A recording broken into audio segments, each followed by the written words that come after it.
This is Doug. I just want to show you a couple of new features in the administrator area of ProWorks. I'm going to go ahead and log in as an administrator with my password. I'm going to go to Advanced Tools and go to Administrative Tools, User Manager. And I'll actually just go to myself. And first thing I just want to show you this field here, it's QA Inspector. And you're just basically checking out that this person is a certified QA inspector, and that's going to match up with a change in the templates where you can take certain specific steps and say, I want a QA inspector to sign off.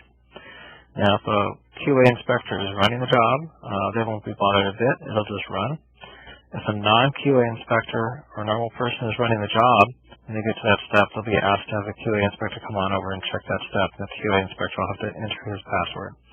So it's really pretty simple, works just like a trainer. Second change is a little more advanced, and that's what we call badge number.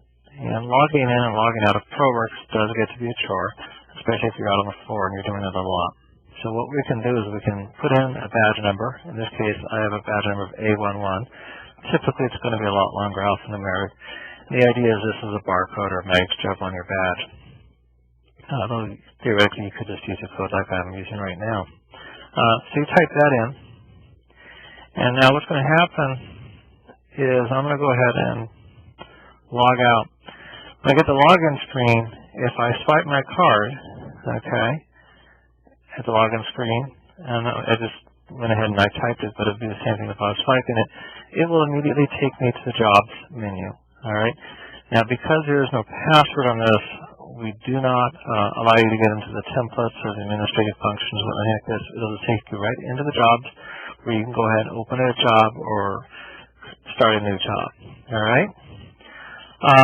Second thing, and we'll cover this also in the templates, is you're going to see when you're working with jobs with the templates that we're now working with folders. Okay, we call them groups.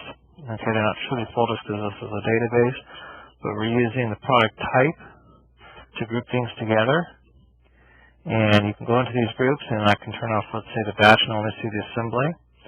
And that way, if all they're supposed to be working on is assembly jobs, that's all they see. Okay, they can go ahead and just start a new assembly job, and they'll work through on that. And if it's something other than starting, if I go ahead and cancel that, if they were to look at existing jobs, they're only going to see assembly jobs because that's all that they need to see. They can always turn on the other ones. We can always show all if you want that type of a view. But again, we're just trying to neaten things up for everybody.